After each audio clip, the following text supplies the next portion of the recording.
Hey everybody, Rick here. I am here at Union Graham Cemetery today on Sunday. It is a very nice day, a little windy, but I'm here for a historical tour of the Union Graham Cemetery. It's to take place at 2 p.m. I am a little early.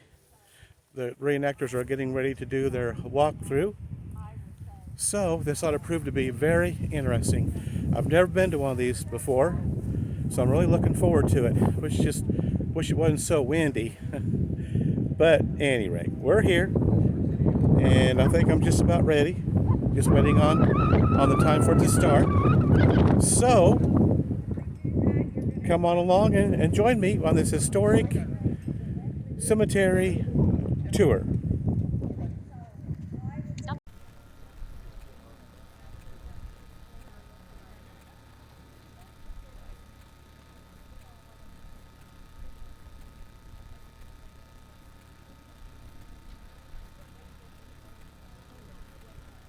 Get this down to my height.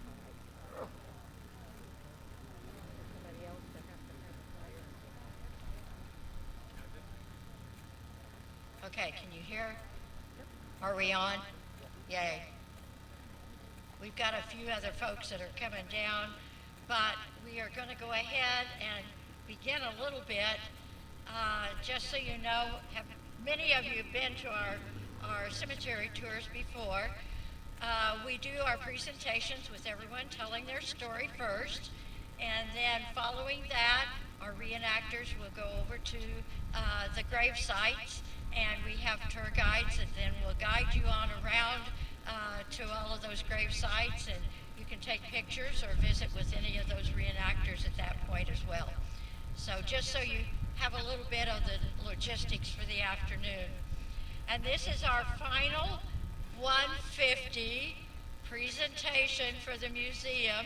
We've done a lot this year, and thanks to Joe, which he wouldn't want to be recognized too much, but Joe over here has a few years ago had already started working on some kind of a tour that we could do with the Winfield streets. And this was the time that we wanted to do that. It seemed like the perfect time. We're closing out the 150 season, and you have traveled these streets all the time, and I'm sure you've kind of wondered along through the years, who were these folks that they named a street after them? And so that's what we're going to share with you. Of course, we can't share all of them today. Some of them are buried right here. Some of them are in Highland. Some of them are in far-reaching places because they left Winfield, but they had made a definite mark on Winfield at the time. So before we begin, while everyone else is coming in, rather than the trivia that I was going to do, we have someone here, Eric Crittenden, and he is with the ex-camp of the Sons of Union Veterans, and they've had a really neat find, and he's going to share that with you for just a minute, and then we'll be ready to begin.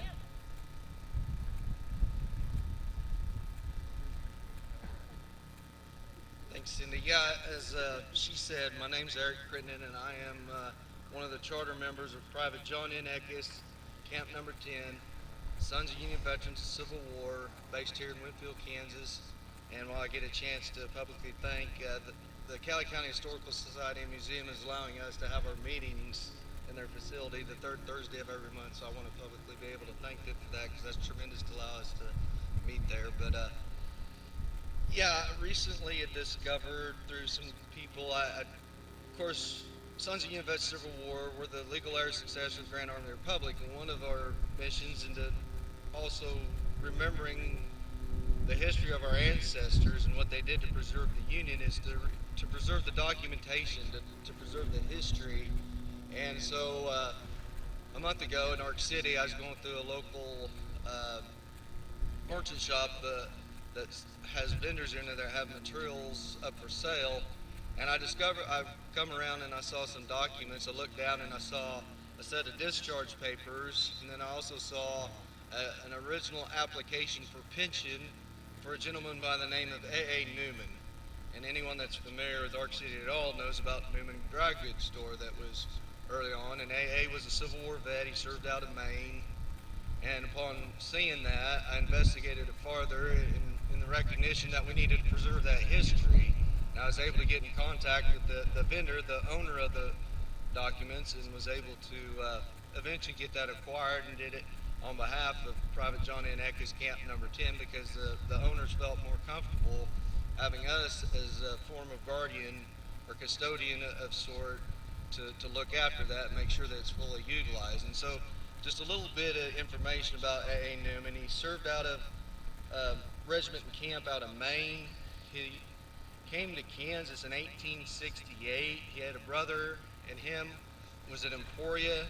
And then as this area down here opened up, of course, this region of Kansas had originally been known as Hunter County. And in 1868, the Kansas legislature divided this area, and they made the set of twin sister counties. It made Sumner County and Cali County at the same time, as well as it also appropriated out Chautauqua County and others.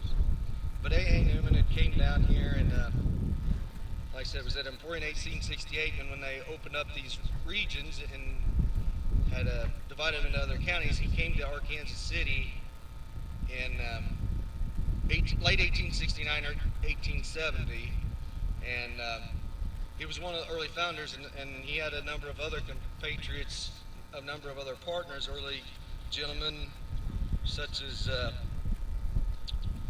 C.M. Scott, J.H. Hill, W.M. Sleeth, H.C. Hayward, T.H. McLaughlin, and Stacy Matlock. And a number of things that they founded, they put in the canal route, and A.A.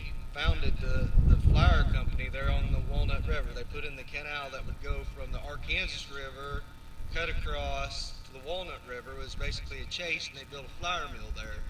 And one of the things I recently discovered through one of our members that does a lot of history searching was he found a contract that was in a newspaper published in 1878, won a contract issued by the General Supervisor of Indian Affairs, John McNeil, to A.A. Newman's Flour Company for 9 million pounds of flour from Newman's Flour Mill off the Walnut River to the Indian nations in the territory for 25 cents a pound. That contract, in essence, $2 million, and of course in 1878 that was a lot of money. And that allowed him, of course, Newman was integral in a number of things. He was an attorney. He also was in the banks. He was in the second bank of Arkansas City was known as the Cali County Bank, but he was also one of the original founders of the Home National Bank. And the Home National Bank, of course, no longer exists, but it was pretty influential for Arkansas City and also Cali County at the time. And so that's just some brief history. He did a lot of things. He founded the Arkansas City Power Company. He founded the Arkansas City Water Company. He was a real business entrepreneur along with his associates. And of course, in those early days, it was those founders. It was those, and of course, they was mostly all veterans. This entire region is all currently undergoing 150-year celebrations. Caldwell did theirs 2 years ago. Wellington did theirs a year ago. Ark City was should have been during the COVID in 2020, and they postponed it to 2021. And of course, Winfield did theirs this year. And of course, that's what's got my interest in a lot of this, in addition to a number of other facts that, like I said, my family, my mother's family, arrived at Wellington in September of 1870, and we still have a portion of the original homestead land over there, and of course that generates my interest, and so that's a lot of why we do this. But if any of y'all should know of any of this type of documentation on the early GAR, the Grand Army of the Republic posts, post books, any history that you might come across, any documents, please get in touch with one of us, whether it's our group, Sons of Union Vets, Eckes Camp in Winfield at the museum is where we meet, or get in touch with the Cali County Historical Society, or there's also in Ark City, there's Land Rush Museum, Cherokee Strip Land Rush Museum. Please get in touch with one of us. We'd appreciate it, because that's what we're about. We're trying to preserve the history and to share it with the public. Thank you.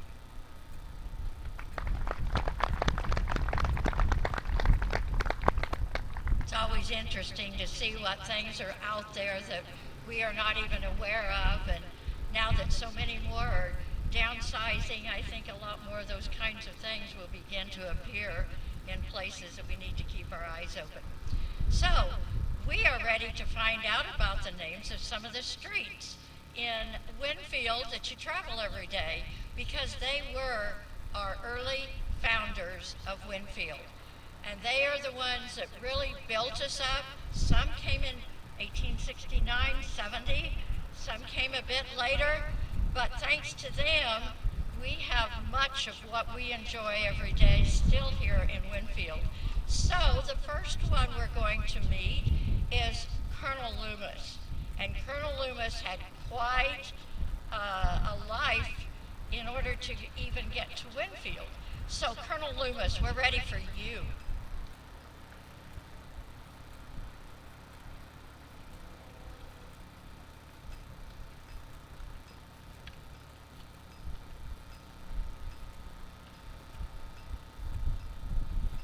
Well, good afternoon, ladies and gentlemen, esteemed guests, and my fellow citizens of Winfield.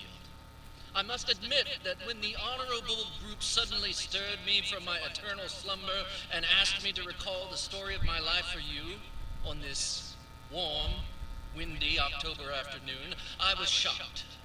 I was shocked for two reasons, the first of which being perhaps more obvious than the last to all who might listen, but to me the more obvious is I had never considered myself a man of any uncommon value. So when I tell you that I, Colonel Loomis, was more surprised to be considered an esteemed founding father of this fair city than I was to be raised from the dead to deliver this address, please don't be confused by my meaning. While it's deeply startling to be pulled from the beyond for such an occasion, I have never considered my contributions to be anything more than any other man would have done had he found himself in my position. So to illuminate said position, allow me to regale you with the tale of a man who stands before you today. Colonel Henry Champney Loomis of Winfield. Born in the humble environs of Catahaugus County, New York, to Bliss and Betsy Loomis, I emerged into this world in a log cabin on a brisk March 16, 1834. It is worth noting that my roots stretch back to the era of the Revolutionary, as my grandfather gallantly served as an officer in that great conflict, instilling in me an enduring love for the life of a soldier. In my youth, I joined a local military company, and for 7 years I stood sentinel, safeguarding our community.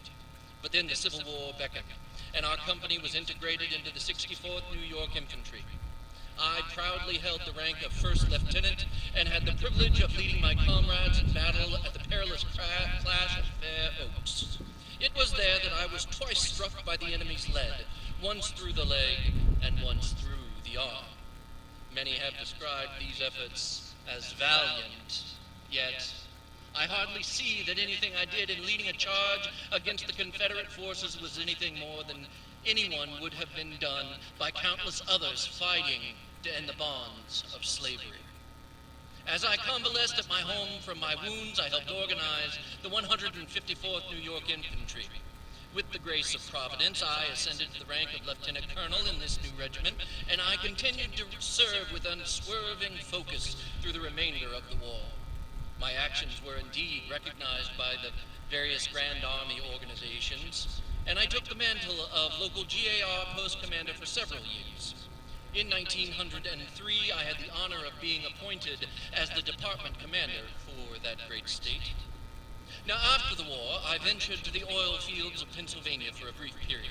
Then I became engrossed in the arduous work of rafting logs and lumber down the mighty Ohio River. Realizing that this was not my true calling, I sought new horizons and found myself in Topeka, Kansas. For several months, I was closely associated with the Santa Fe Railway and contributed to the construction of the railroad between Topeka and Emporia, spanning a distance of 40 miles. But railroad building was not to be my final destiny, so I again forged onward, looking for my own slice of heaven. In 1868, I arrived in the Walnut Valley as a bridge builder. Foreseeing the promising future of this land, in 1869 I staked my claim on a piece of Osage land, firmly holding it until the government assumed possession. Now, while my hosts for today's event have now indicated that the removal of native persons is viewed as a tawdry affair in the history of this nation, during my era we believed that not only we had right but ordained authority to take these lands by any means needed. I, like many of my contemporaries, did many things in this vein which would now be viewed in poor light. After the government removed the balance of the native tribes, I was the first person who homesteaded the area between what is now 12th and 19th, and Main Street and Courier Street, tilling the land for a number of years until its value for town lots eclipsed its agricultural worth.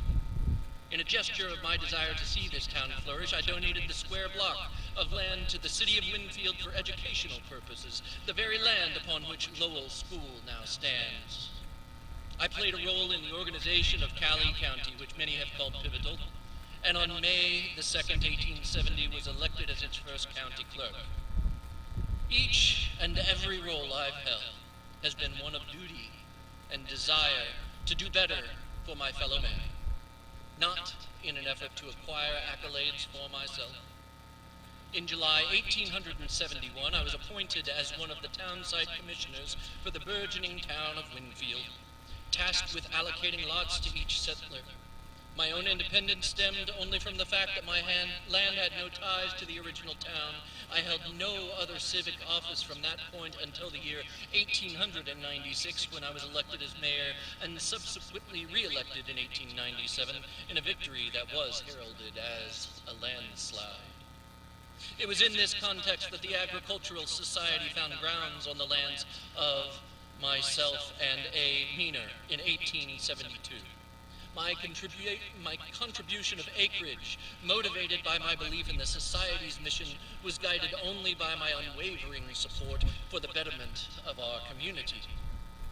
In the realm of fraternal organizations, I became a master mason in 1862 in New York, and upon my arrival in Winfield, I became charter member of Winfield Lodge number 58.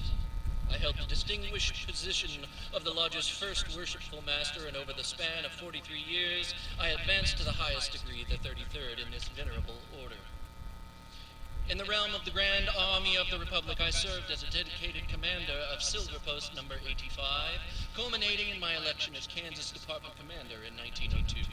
I also lent my willing hand at BPOE Lodge 732 in Winfield, as I was an active member of the Redmond Lodge. On a personal note, on a crisp December 25th, 1897, at the stroke of 6 in the evening, I, Henry C. Loomis, at the age of 63, joined my life with Miss Ida Maria Hook, the widow of Samuel Hook. We embarked on a new chapter of our lives, with her residing in Wichita and my tenure as mayor of Winfield in full swing. Although our paths would eventually diverge, the memory of our union remains an indelible part of my life's tapestry. I end my narrative thusly.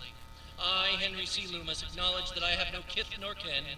As I approach the twilight of my time with you today, I extend my appreciation to all those who have been part of my life's journey, and my gracious hosts this afternoon for all of this today. I look forward to the legacy that awaits us all in the coming 150 years of our fair Winfield. Thank you, my fellow citizens, for allowing me to share my tale with you. May my mistakes endure to teach generations what not to do, and any of my victories be seen as shared successes. May the spirit of unity and perseverance that defined our nation's past continue to illuminate our path forward, that we may humbly pass from one generation to another as stewards, not as rulers. Thank you.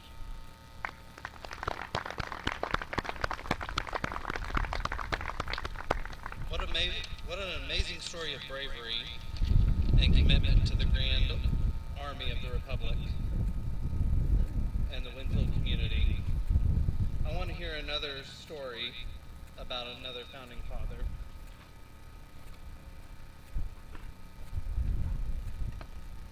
J.C. Fuller was born in New York in 1835. His early years were spent on a farm prior to attending Genesee Wesleyan Seminary. He taught school for 3 years.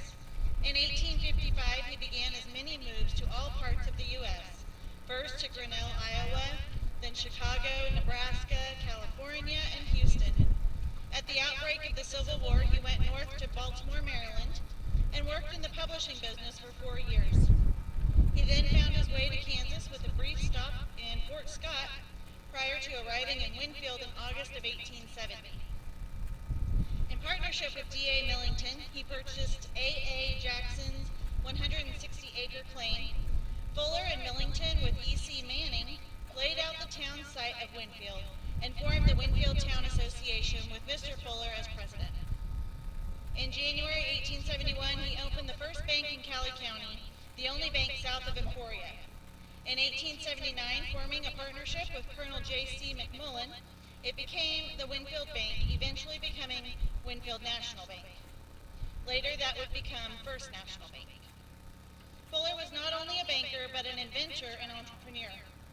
He invented, manufactured, and patented a grain drill. Manufacturing was done in a building on the corner of 14th and Main. Later, he moved the Fuller Lee Manufacturing to Moline, Illinois, where it continued to prosper and grow. You will be able to see a picture of this innovative drill as you take the walking tour a bit later. Fuller loved Winfield and promoted it in any way possible. He was active in securing the railroad for Winfield and was a principal factor in building the Winfield Gas and Electric Light Company. He was involved in building the Winfield Street Railway, the electric streetcar system of Winfield, and as a supporter of the Winfield Chautauqua, he was instrumental in bringing it out of debt. Whatever was necessary to make Winfield prosper, Fuller could be counted on to support. In 1871, he married Nanny Harrison. They had 3 children. J.C. Fuller passed away on February 6, 1901 in Moline, Illinois. He was brought back to Winfield for the funeral and is buried here in Union Cemetery.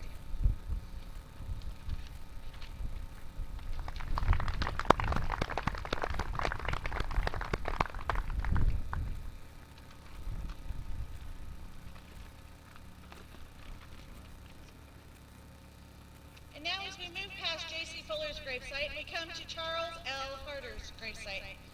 Mr. Harder was also a very early pioneer of Winfield, arriving in 1872, and was able to accept and adapt to the rapidly changing transportation needs in Winfield. Mr. Harder, will you please tell us your story?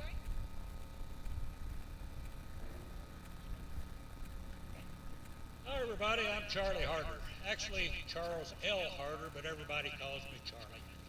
Want you to know, I was born in 1847 in Oxford, Ohio, and then ultimately came to Winfield, Kansas, May the 2nd of 1872, at the behest of C.C. Black, and worked in some of his businesses here. Shortly thereafter, my brothers started coming up here. Virgil, Lewis, and got involved in various businesses here. In fact, together, along with some others, they purchased the Tunnel Mill and worked at the Tunnel Mill for a number of years.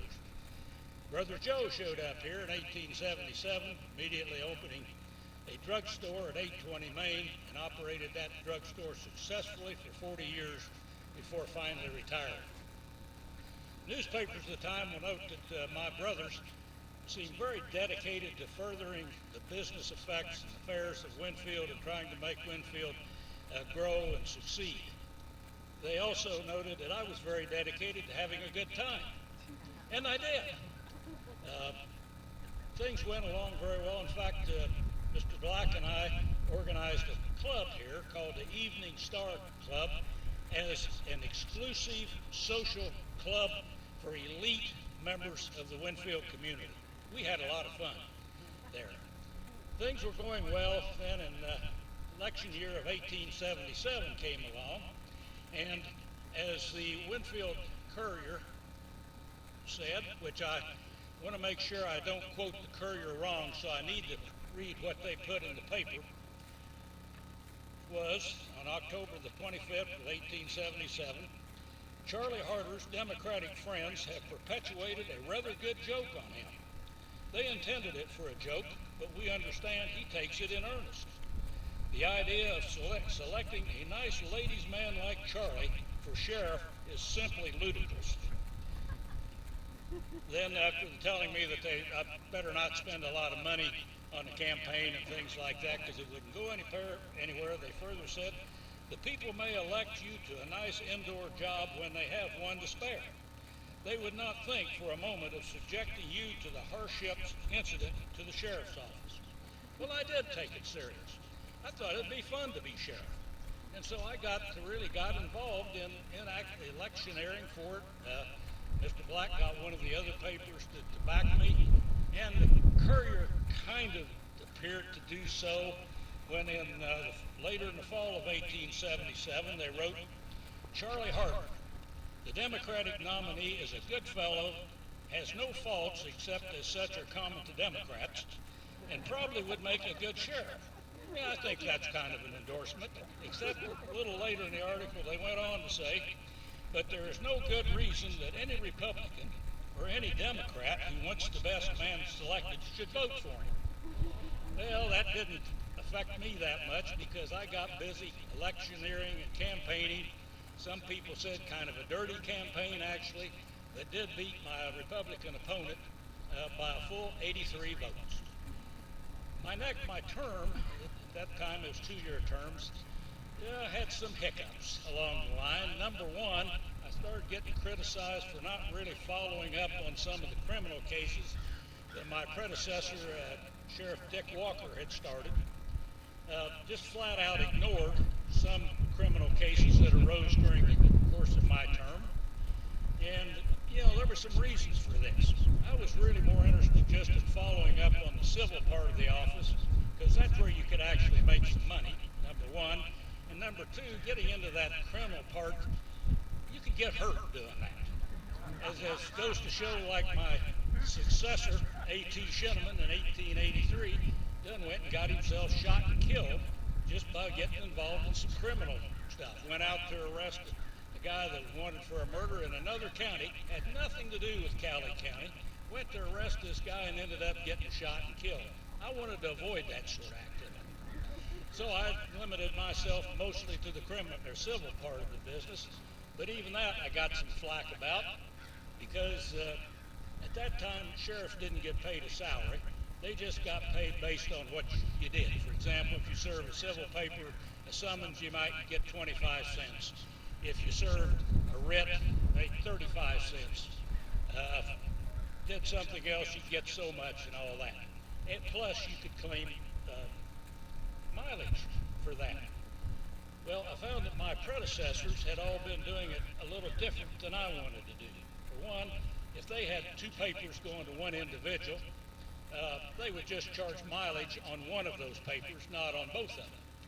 If you had a bunch of papers to serve in Arkansas City or Burton or Dexter or someplace, they just charge the mileage for one of the papers taken into those locations. I looked at that and discovered, legally, I can charge mileage on all of those papers. So what if I have 3 papers to serve on one person at the same place at the same time? I can charge mileage on all 3 of them. And I did. And again, the dadgum Courier kind of felt that was a little out of order. Shouldn't probably be. But the thing that really capped it off was when the Cowley County Bank down at Arkansas City got robbed in July of 1879, and I did nothing. The folks at Ark City, they took off chasing the robbers. Even some of the Winfield folks, when they heard about it, former Sheriff Dick Walker and 2 or 3 guys went west from Winfield over towards Oxford to see if in case the robbers came back north along the river, something like that. I didn't bother doing anything. But you got to remember, that was July. It was hot out there, and we all knew that we weren't going to catch them anyway. They were going to get down into Indian territory or something. We couldn't get them. So why bother? And besides that, we knew they had guns. And so, and looking at the valor, better part of valor, just didn't need to get involved. So, so that happened. Well, I still was catching a lot of flack, but election time came to file for re-election for the next 2-year term of office, and I did that in 1879, and again caught a lot of flack from the newspapers about what my office had been, how I'd been performing in office and all that, such that Actually, I lost to A.T. Shinneman by 300 votes. So then, come along, of course, I need to find a real job. Now, but so by going along here, but then something else happened shortly thereafter too. 1881, I got married to a girl I knew from Ohio named Annie. Now I realized this would all be just coincidence because I realized none of you guys out there, I'm sure, let marriage or wife change you from your playboy, having a good time lifestyle to being a more responsible adult. I did, but I'm sure it was just coincidental that I had gotten married just shortly prior to that. But my friend Black ended up completing at that in 1881 the new Breton Hotel down at the 7th and Main. He hired me to manage it, which I did successfully for about a year. Then in December of 1882, I bought out his interest in it and continued then to own and manage the Breton Hotel, which some of you probably remember from years past, until December of 1889 when I started a business called the Harder Implement Company at 714 and 716 Main. Initially handled a line of fine buggies and surreys and then farm implements, horse-drawn of course, at that time.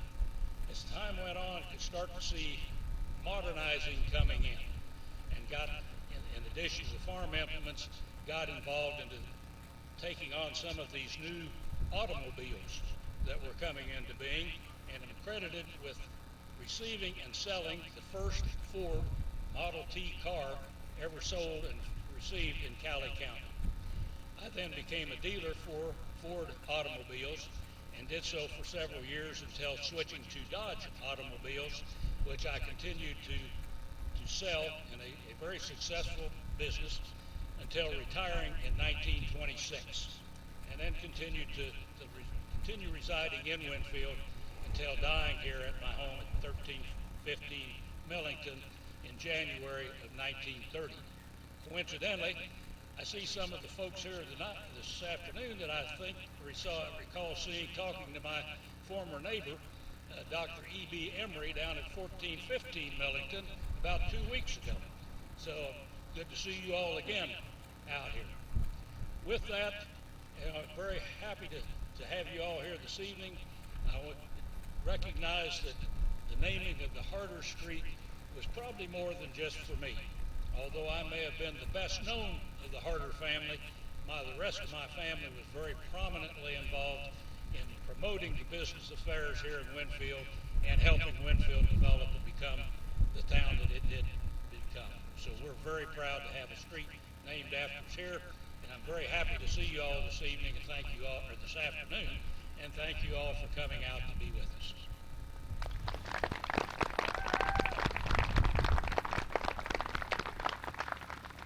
What an amazing ability to adapt to meet the changing times, going from fine buggies and transitioning to fine cars. I want to tell you about another businessman that made a transition to meet the needs of the people of Winfield, Charles A. Bliss. Charles Bliss, like Colonel Loomis and J.C. Fuller, was born in New York. He was born in 1831 and began working in the construction business as a contractor. In 1850s, he moved to Wisconsin, where he met Julia Tuttle. They were married in 1855.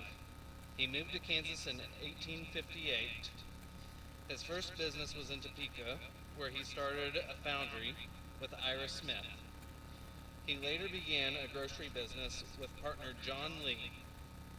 They were first to introduce the free delivery system in Topeka.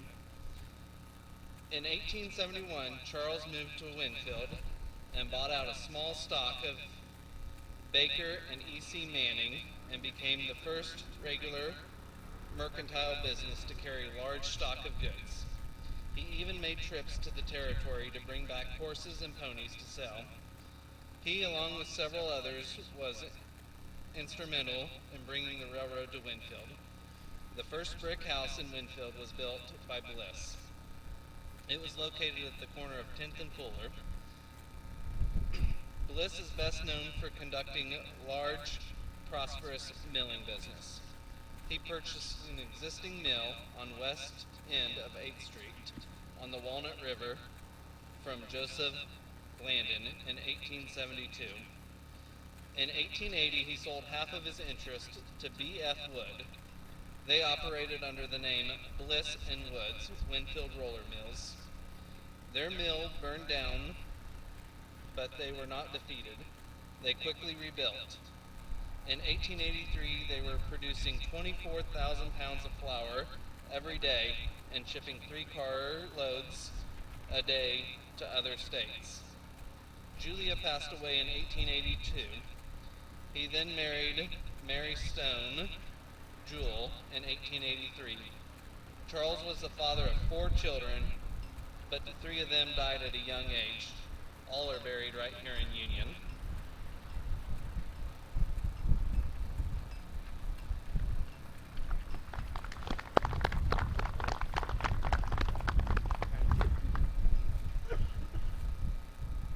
Our next interesting person that was a very early pioneer in Winfield had quite an interesting life prior to arriving in Cali County. Captain John Lowry, will you please tell us your story?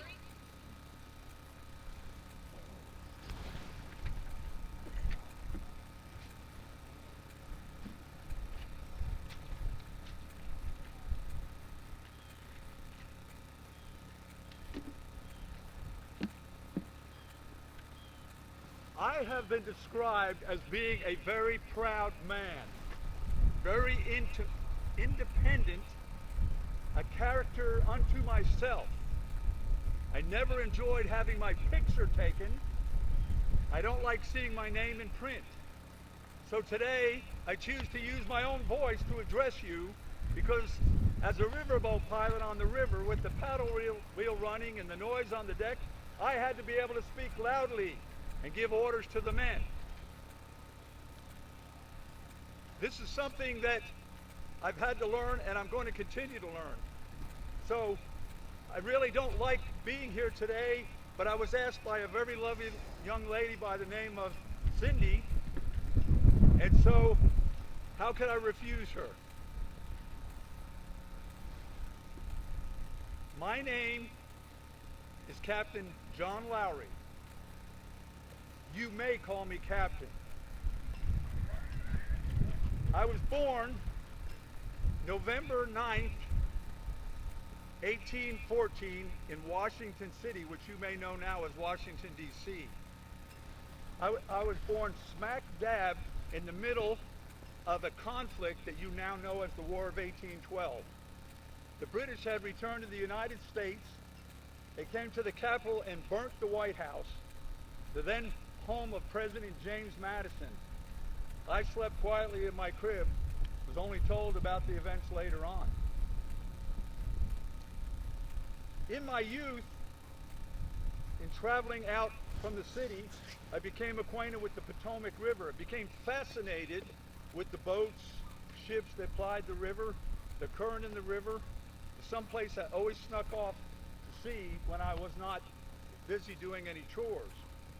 One time during my outing, I had met the acquaintance of a man named Robert E. Lee.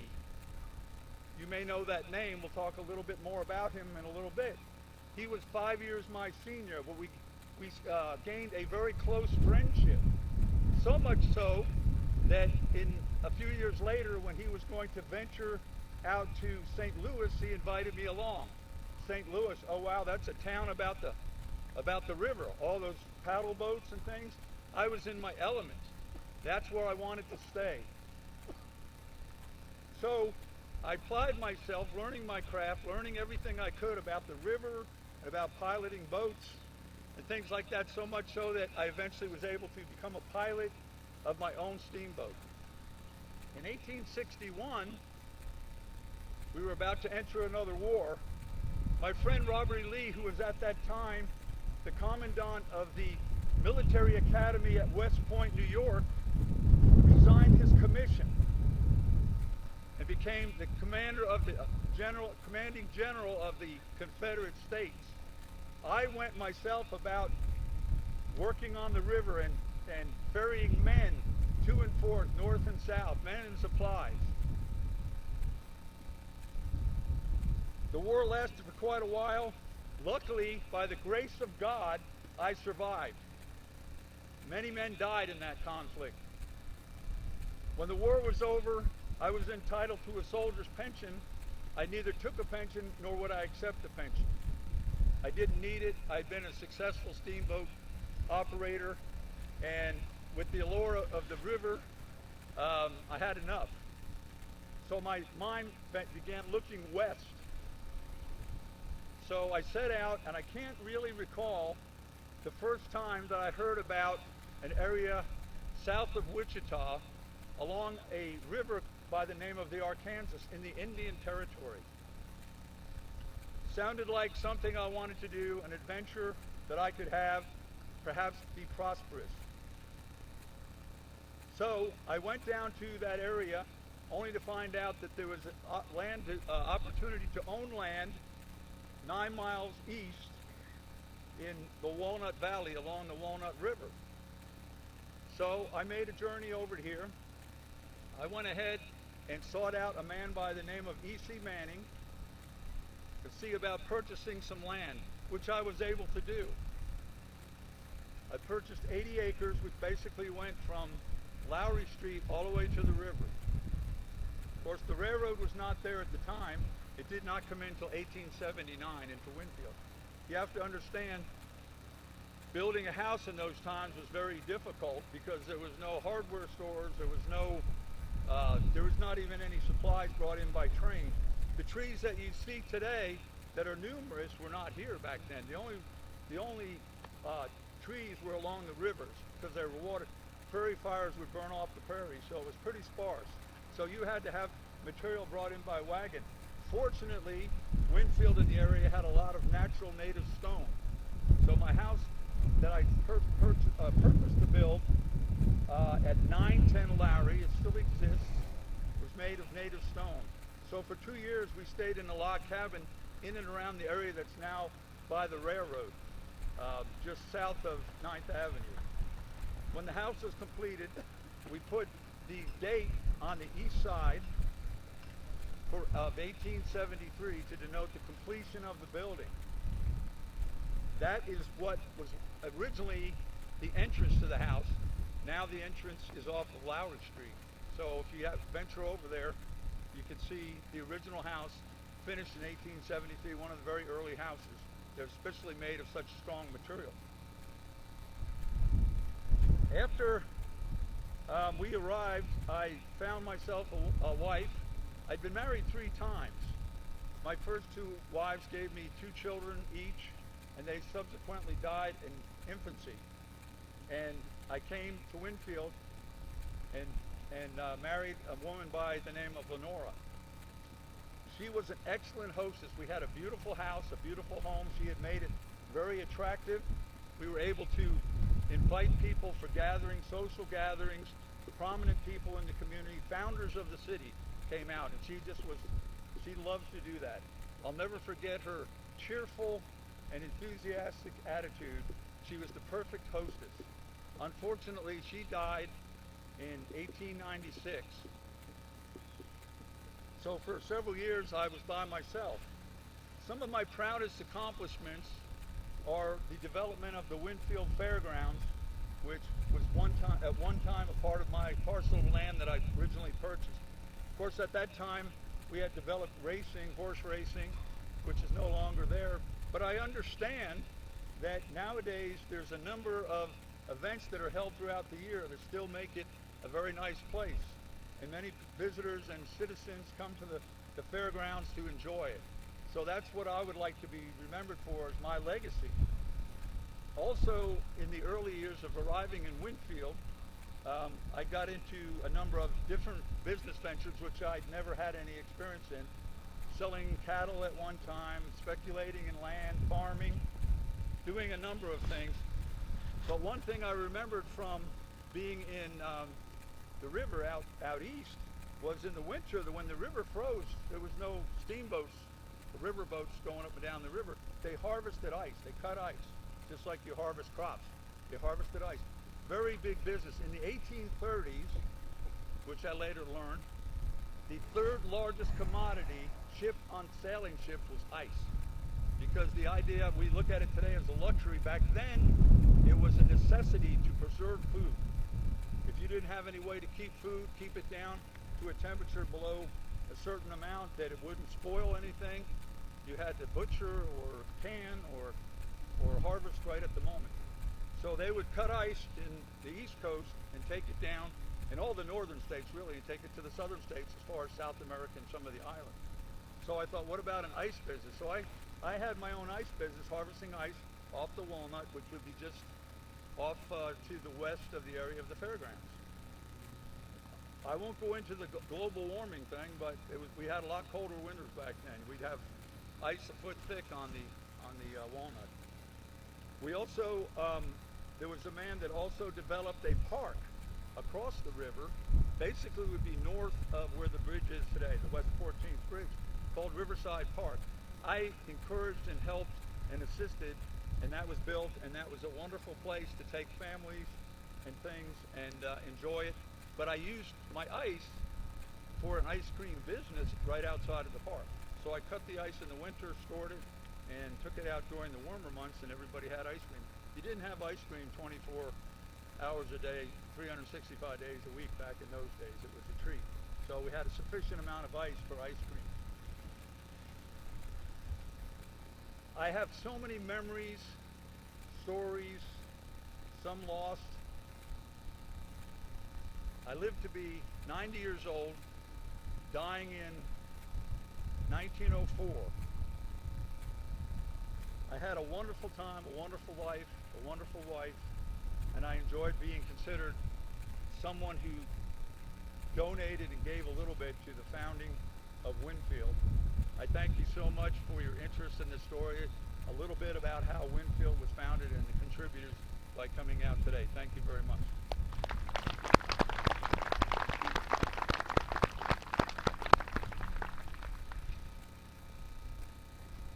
Such an interesting, very early pioneer of Winfield, who experienced moving from a log cabin he built to living in a grand stone house he also built, and all on the same land he homesteaded in 1870. Thank you, Captain Lowry, for sharing your story.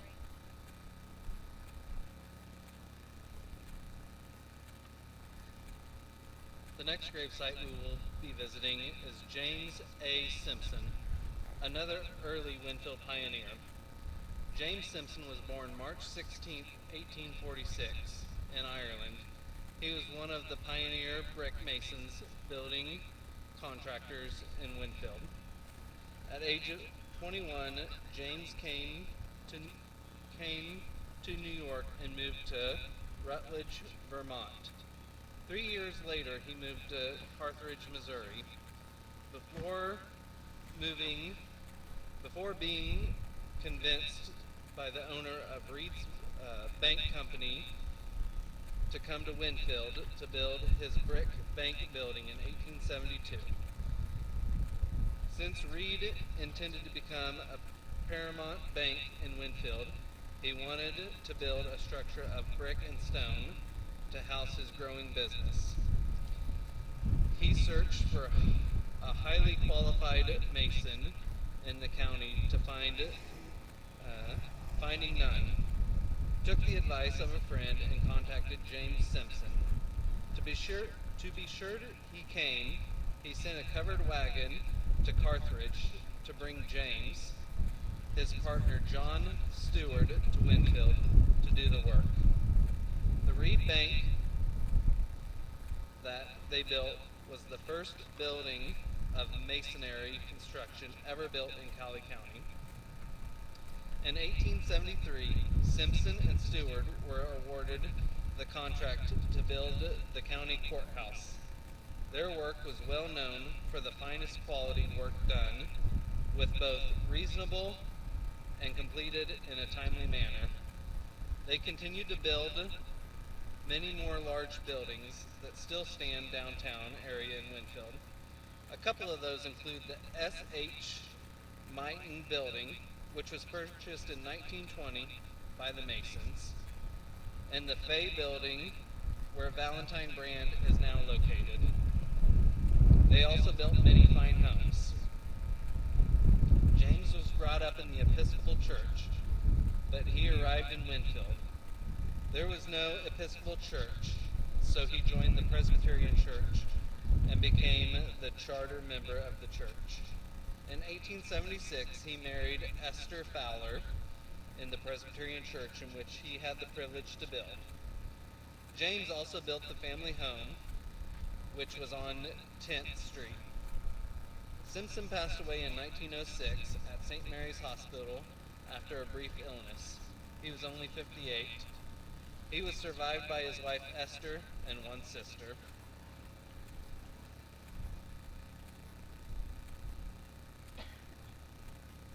Thank you, Mr. Simpson, for the grand buildings you built in Winfield that have stood the test of time.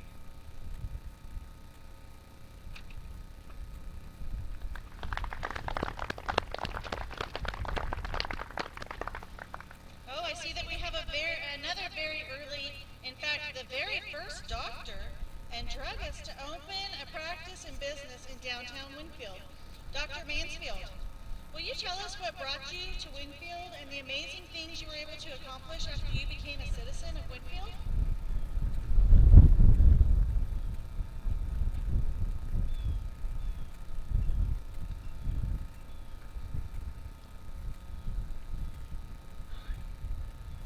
I have yet to see any of the other people that have been up here concerned like I am. And especially when I see this. The last thing I remember, it seemed like it was August in 1878. I had just sat down to have a wonderful meal with my wife Hetty and our two boys. And we were enjoying the meal, and then I don't recall what happened after that. Suddenly I found myself in this cemetery. I'm walking around, and I see this stone, which is right over here where some trees have come down, and it's got my name on it. And I'm surprised that others are not concerned. It doesn't make sense. It's only because of Miss Cindy that I have this beautiful lab coat. And do you see what this is? I think she called it a stethoscope. Do you realize that in the 1800s, when a doctor wanted to listen to the heartbeat or the breathing of a patient, they opened up their shirt and they placed their ear up against it and they could listen, and that's how we heard it. Now we have this device that works so well. But I am Dr. William Mansfield. I was born in England in 1816, and as I grew up and went through school, I was trained to be an apothecary and a druggist. Is there anyone out here that knows what an apothecary is?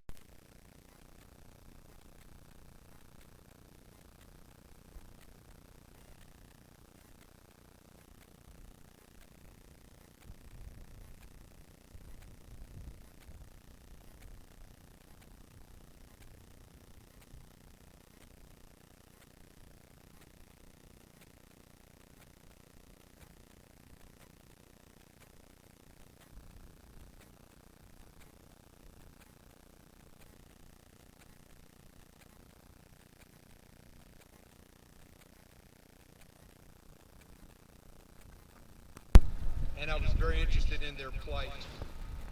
And I felt that education was extremely important, and our society could not live without education. And I was a learned man. I'd been to a number of universities, and I had acquired a large volume of books. And in talking with some of the other founding fathers, I realized that they also had large collections of books. And so we all agreed to come together, and we put together all these books and presented to the city of Winfield their very first library there in the early 1800s, in the 1870s. Well, we continued to do well. I was famous for my flower garden. That was exciting. We were touted as the #1 flower garden in the town, and things seemed to be going so well. And yet, I was only in Winfield for 8 years. Due to my passing, apparently the founding fathers thought that it was really important to name a street after me. And I'm truly honored to stand before you today and say thank you for the honor of having a Mansfield street. Now, I know Colonel Manning. I worked with him, and he had a street named after him. And I've listened to some of these other people that are talking with you today and the streets that are named after them, but I'm so puzzled because I've yet to figure out who was Mr. Maine. Thank you for your attention.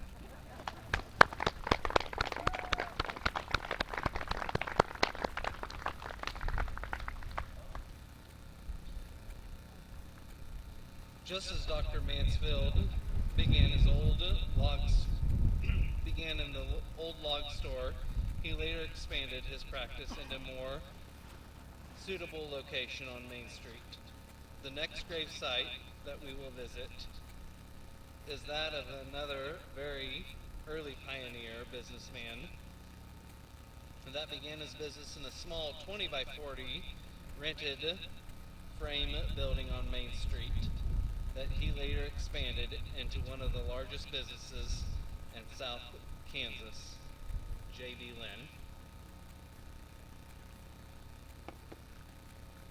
John Bell Lynn was born in Knoxville, Tennessee in 1840 and served a year in the company 57th Regiment in Missouri Volunteers in the Union Army. Following the war, he was engaged in mercantile establishments in Q, Iowa, Springfield, Illinois, Wyandotte, Kansas, and Spring Hill, Kansas. He came to Winfield in 1874 with his wife, Laura French. They had 2 sons, Ward and Charles, and 4 daughters, Effie Lynn, Gertrude Lynn, Mrs. George Gary, and Mrs. George Jarvis. Laura died in 1886, and in 1889, J.B. married Mary Stryker. He took a prominent part in the building of Winfield. He served as mayor in 1878 and 1879 and represented the district in the state legislature in 1903 and 1904. He helped lay out the old Thompson tract and locate Southwestern College. However, J.B. is best known by most for his mercantile business at the corner of 8th and Main. He was Winfield's pioneer merchant. At the time he located his business on Main Street, he was a block north from other merchants in town, and many thought he would not make it because he was so far removed. But he proved them wrong. He rented a small 20 by 40 foot frame building on that corner and brought in a fine assortment of merchandise. His business grew quickly. By 1880, he had decided he needed to build a building that would house that growing business. So, in 1879, he found a partner, Luce, and together they began construction on the very large building that still stands at that corner. During that time, he moved his business to the east side of Main Street. The new business on that corner was called Lynn and Luce. They carried implements as well as dry goods. In 1882, that partnership had dissolved, and the business J.B. Lynn Dry Goods specialized primarily in quality dry goods. J.B. Lynn Dry Goods continued to grow until it became the largest mercantile business in southern Kansas, known for its wide variety of fine merchandise. Mr. Lynn died February 15, 1915, in Anniston, Alabama. The cause of death was pneumonia, but his chronic asthma was a contributing cause. He was on his way to Florida for the winter because he thought the milder weather might be beneficial to his health. His funeral was held in the Lynn home at 7th and Meaner, and he was laid to rest here in the Lynn family plot.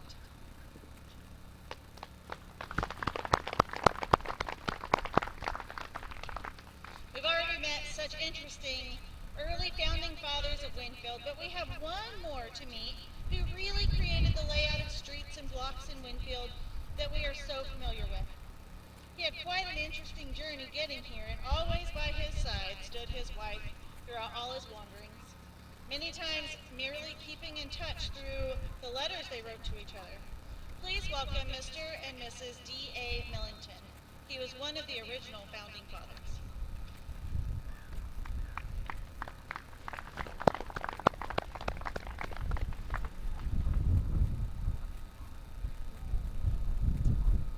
Been a long time since I've seen a group like this. I haven't always been standing out here, so what a wonderful gift. I want to start with a reading that comes from E.C. Manning. It was written in July of 1870. He was standing outside of 4 buildings that had been erected on the Winfield town site. I want to use his words for that particular day. He later wrote, "The prospects of the town were not encouraging. They were not encouraging.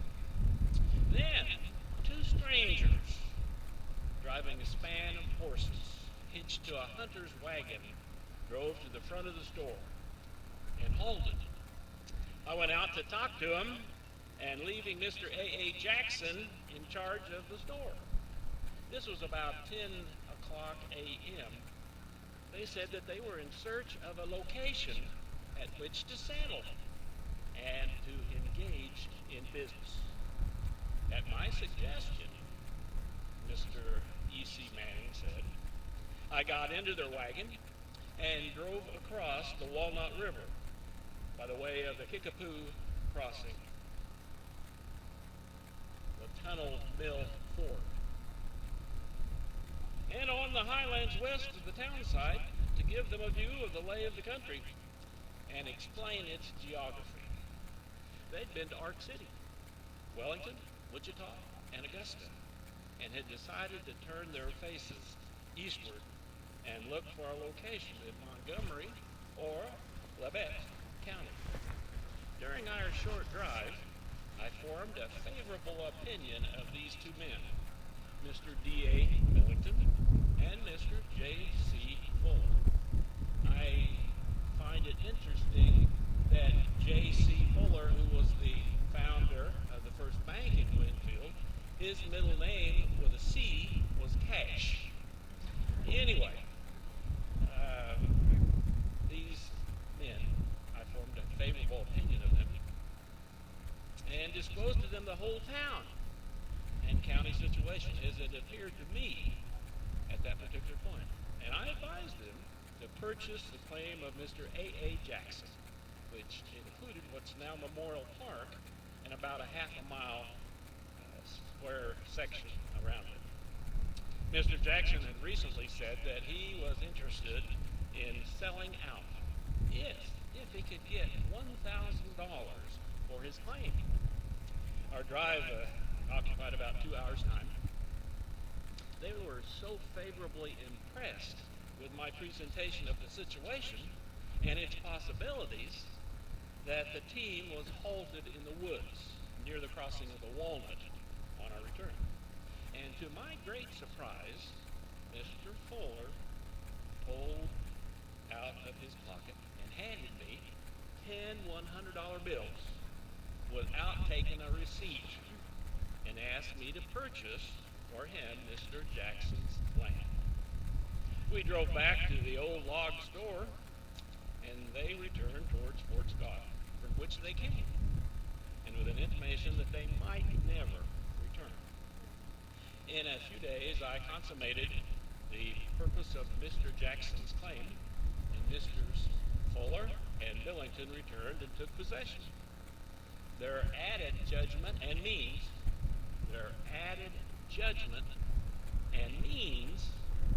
gave an impetus to the Winfield enterprise. The county seat had been organized and located at Winfield, but the land of Cali had not been entirely divorced from the Indians, nor was it surveyed into quarter sections.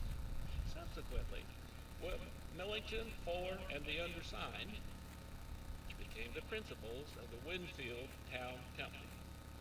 Having had the most intimate relations with these men, and sometimes under very trying circumstances, I must bear testimony to their unusual worth. I never knew 2 better Americans. All men have some peculiarities. However, history bears witness to only one perfect man altruistically, and he was finally nailed to the cross. Well, let me take a moment for me. Ladies and gentlemen, what a great gathering there is this day. Friends of Winfield and the area. Earlier, I didn't formally introduce myself as D.A. Millington. You may not recognize me because you've seen pictures of me, and I sported a rather dashing beard. But recently, I let it go to pot, and it's disappeared. But I want to be sure that you know who I am. I was asked to make some comments about my accomplishments while I was in Winfield directly above ground.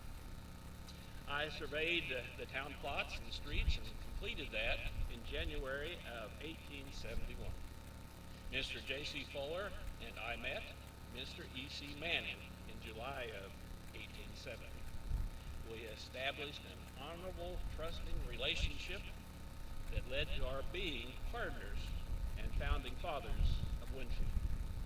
We started the Winfield Courier newspaper and the Winfield Town Company, which was a general land agency business, to connect settlers with land purchases. I was once editor of the Courier for 6 years, and during that time, the Courier was considered to be one of the leading Republican papers in the state. It had a greater circulation than any other county paper in Kansas at the time. I also published a book about Winfield, hoping people would read it and share it with others, and that they would consider moving here to live.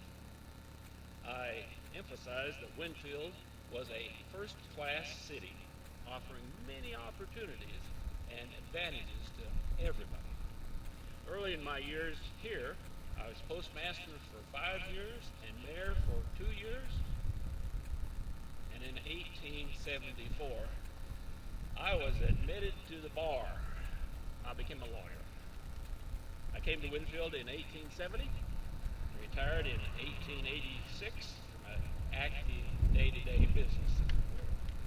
But I stayed connected in an official capacity with the Winfield Gas Company, which had been founded in October of 1883. I also continue to consult with others in informal settings.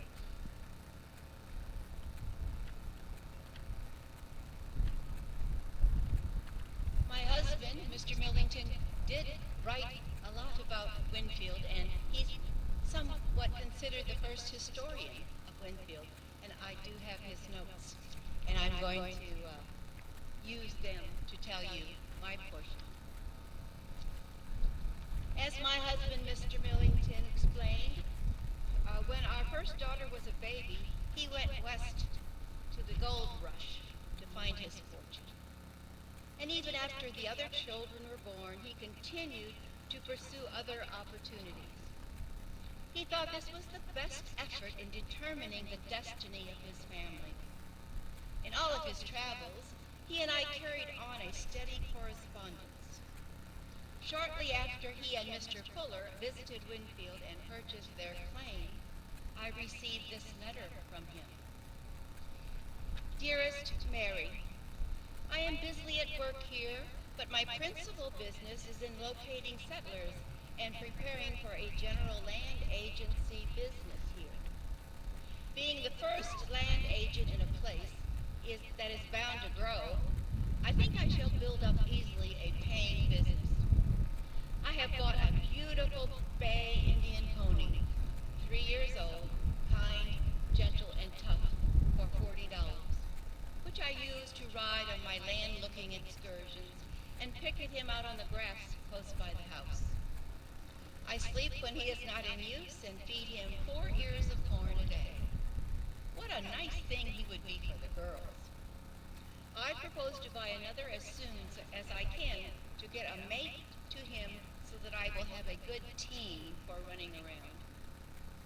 I am growing strong and I suppose getting fat, but I do want to go home.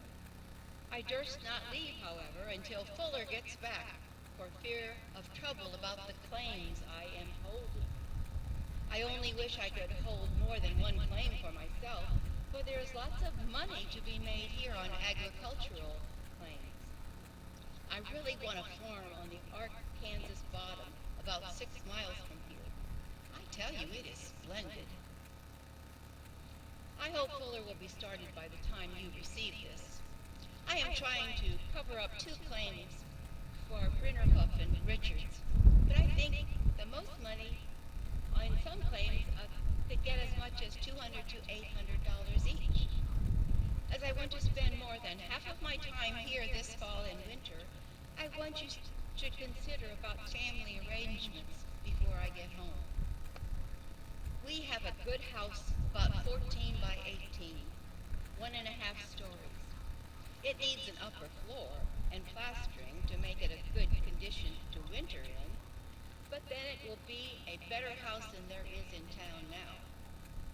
There are only 3 dwelling houses in the town plat, all very small and half finished. 1 good store building, 1 log house used as a hardware store, 1 log blacksmith shop, 1 very small 10 by 12 drug store, 1 frame for another store, 1 cellar, sticks of hewn lumber for another building, a good well, 1 stable, 1 privy, 1 haystack, 4 hitching posts, and 3 bunches of shingles. The above comprises Winfield at present. Close by the town plat are 4 other houses of a primitive character, of which ours is the best. The other settlers are more than a half a mile from the town plat and scattered up and down the Walnut River. And a water power saw has just commenced running, and there is a plan for 15 buildings projected to be built. A steam saw mill arrived here yesterday and will soon be in operation. A shingle machine started yesterday. Good management will make Winfield grow up like a mushroom in the next 3 months and assume the proportion of Wichita at present. Winfield is located on a beautiful swell of land about 2 miles in diameter, each way surrounded by beautiful streams and a belt of timber on the north, south, and west, and a range of high romantic mountains on the east. The Walnut is about as pretty and clear a stream as any, and splendid for boating and handy by, and streams are all fed by springs. I hope to get started home within the week. Your own D.A. Millington. By that October, I came to Winfield, and Mr. Fuller, Mr. Millington, and I kept house together that winter. Our younger children joined us in the next summer, and we prepared to build a more adequate house for us all. Mr. Fuller generously offered that I should have my choice of a building site anywhere on their side of town. I chose the block where your present Memorial Park stands today. I know that block was so much higher than the surrounding blocks. The future Bliss and Loomis streets were like swamps in rainy weather. The first winter was very wet, and often I had to go on horseback to attend church and social affairs. Oh yes, early on we had much entertainment, consisting chiefly of dances and balls and church socials.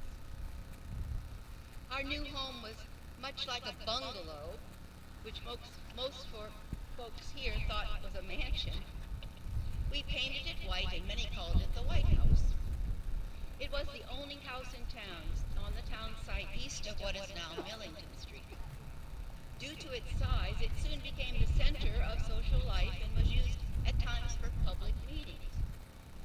We had the only piano in town. It was a Chickering and Sons piano, the first of its kind in Kansas. All the churches as they were established held socials, and many a quadrille and waltz was danced to the music of that old piano and a violin. By 1874, we even enlarged the house and added an outside summer kitchen. People kept coming to Winfield. Clubs were formed. The Lancer Club, a dancing club, where was danced the beautiful and stately dance, the Lancer. The Ivanhoe Club, a literary club, where everybody spoke pieces and poems and even debated some current topic. All these met in our home. I also want you to know that along with the growth of our house, Mr. Millington immediately planted elm, maple, walnut, and peach trees on the block. As they grew, each person buying a lot was urged to plant trees, and if unable to purchase them, they were given trees to plant. In time, nearly all the largest trees on the town site were of his planting. We had a good life here, and Mr. Millington was a careful and conservative businessman who provided well for myself and my daughters. We and the whole town of Winfield was terribly shocked at his death in 1891 when he was 68 years old. Mrs. Hackney, our neighbor, was holding a little party in honor of our oldest daughter who was visiting us from Albuquerque. We were having an enjoyable time, but suddenly Mr. Millington fell from his chair to the floor. Dr. Emerson was with us, and he tried to revive him, but soon pronounced it heart failure. Words cannot express the sadness of his family and his friends. In fact, I want to share with you what our dear friend Mr. Manning said about my husband. He came here on the morning twilight of Winfield's history, and for 20 years was a conspicuous figure in its development. His wisdom, experience, industry, urbanity, discretion, judgment, and example were invaluable assets in a formative community. Without arrogance or assumption, he was modest of his acquirements almost to a fault. He had a warm heart and an open hand. Days and nights, Bennington continued, I have traveled with him in an easy-riding Concord hunting rig, camping at times, sleeping under the same blanket, and drinking out of the same canteen in our trips across the unsettled prairies between here and the Missouri line to the east, or to Emporia or Wichita before the days of the railroad.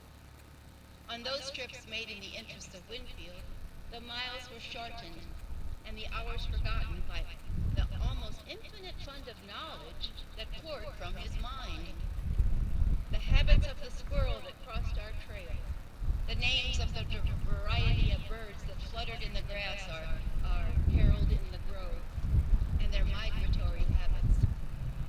Transitions of the seasons, the motions of the earth, the geography of the heavens, the mythology of the constellations, the names of the planets that hung in unlimited space, the origin and destiny of man, and so much more. It's good to renew the memories of a period so fraught with a future we could not see, and so pregnant with the development of which we never dreamed.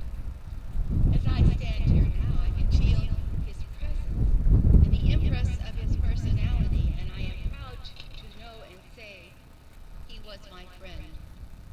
He died rich in the esteem of his fellow man, rich in the affections that money can't buy, rich in the garlands of a well-spent life, rich in incense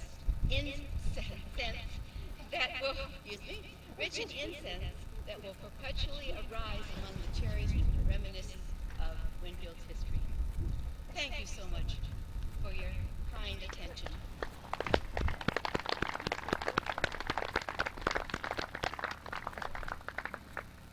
It would be unfitting not to end this with my comments about my dear, dear wife, Mary. She's a lady. She's a jewel. She's well-read. She's cultured. Possesses a fine mind. She's insightful into others. Sometimes too much. She reads me like a book. She has a delightful sense of humor, positive outlook, and a sunny disposition, and an even temper. She's well organized, just to changes in activities, organization, and the way people are doing things. She's just well. The best decision I ever made was asking her to marry me.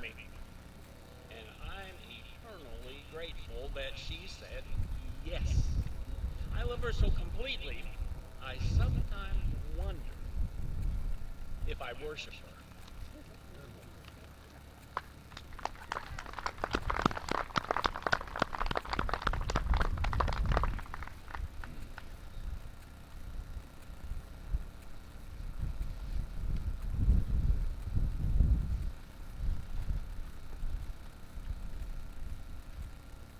Well, not often do you have someone from one of those original founding fathers whose family is still around to share with us. And today, John Nixon is here, and he happens to be a relative of D.A. and Mary Millington. So, John, would you come up, please?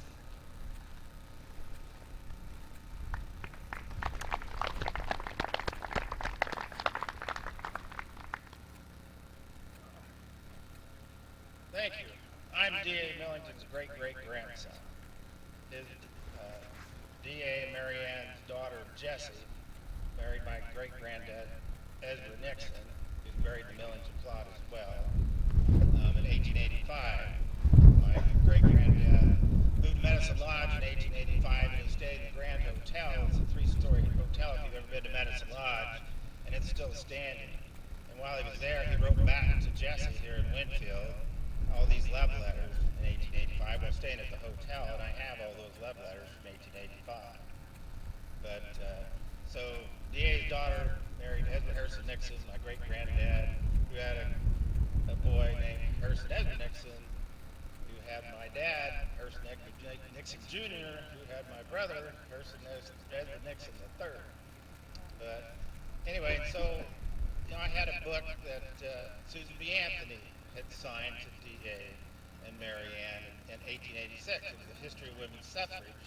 And she wrote she remembers her stay in your beautiful Winfield home. So Susan B. Anthony was here in Winfield. You know, I can't tell you if it was 1885 or what, but she dated it 1886, and I gave that to the museum. And I also had a letter to Jessie Millington Nixon in 1892 on women's suffrage letterhead about women's suffrage in Kansas and what have you, and I gave that to you guys as well.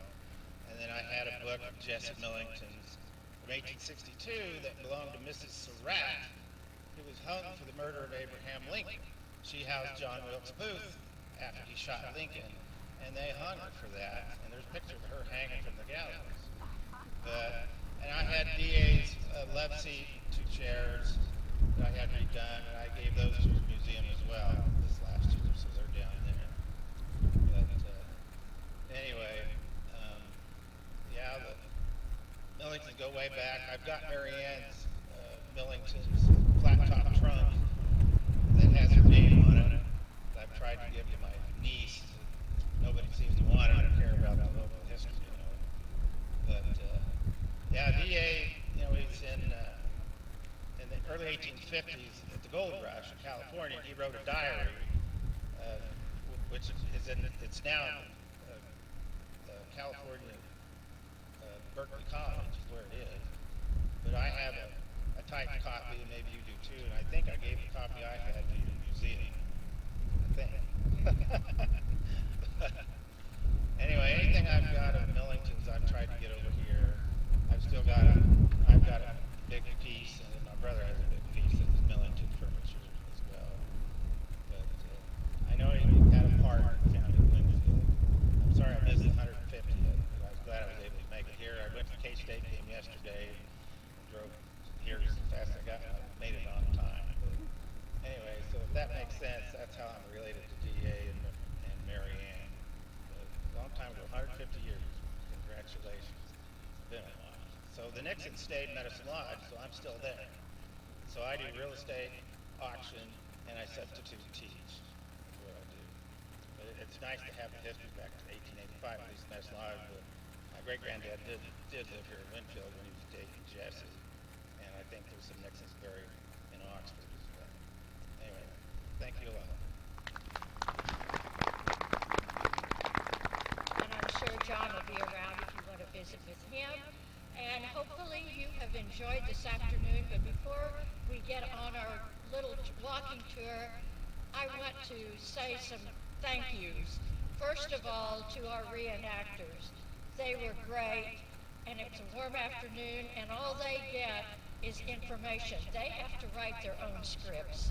So they do a great job. So let's thank all of our reenactors. They were wonderful. Thank you. And in your program books, you will find a little acknowledgement page, and please look at those for folks who have helped us. And the pumpkins that you see in the front, Harvest Christian was giving those out, and so we have been allowed to use those today, and then those will go to the Methodist Church and Tuesday table to be given out to families that would like to have pumpkins later. So we try to reach out and help as many folks as we can. So in the back of your program book, you will also see the history of a few other streets. Not all of those folks are buried here, and it's always fun to find out more history about all of those other folks that we have streets named for that you travel every day. So anyway, thank you for coming, and if you will just, you may leave your chairs here.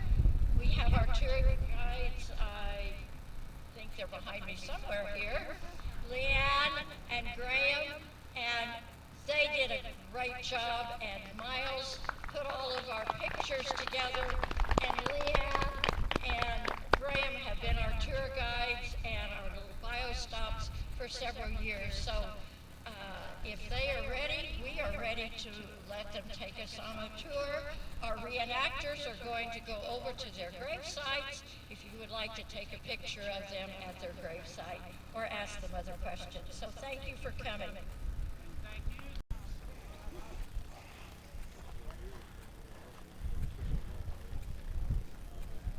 So this is the resting place of Colonel H.C. Loomis.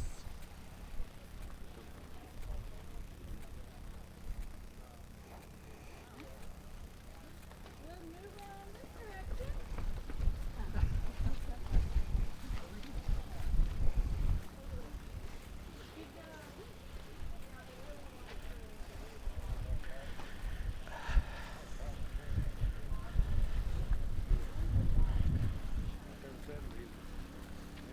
Here we're at the Lowry family plot. Robert, hold still. Robert. John